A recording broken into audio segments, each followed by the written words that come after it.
Dr. Cialdini, let's address a problem. Let's say that we have something that's brand new. It's relatively new to promote. Okay, and so when that's the case, although we may have seen some movement in our direction, what if we don't have much adoption yet? Like, we can't use social proof to brag about the popularity or the market share that we're gaining. Does this mean that we can't use the principle of social proof?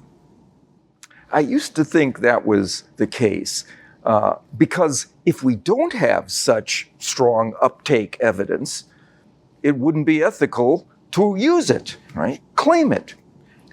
And that remains the case for existing social proof. When we don't have it, we shouldn't claim it.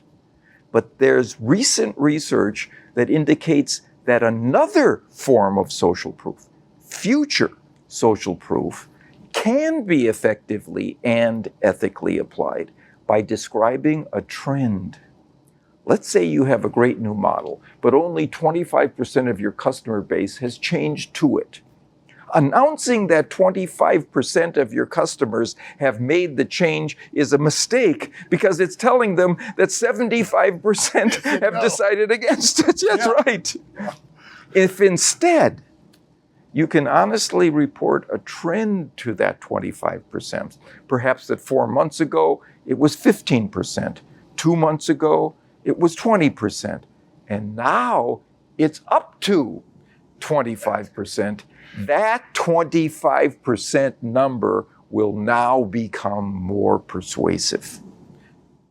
So, if you only have a minority of people moving in the direction of a relatively new offering, but you can show growth in terms of a trend, be sure to make that fact, the trend, the central feature of your messaging, because your audience will take it as an indicator of future popularity and will want to get in on the ground floor.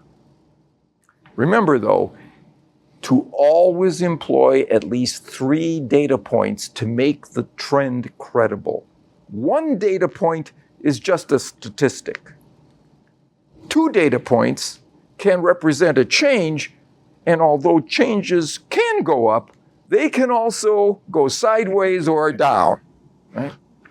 But 3 data points represent a trend, and people project trends to go in the same direction, continue in the same direction, which becomes a very effective type of social proof, future social proof.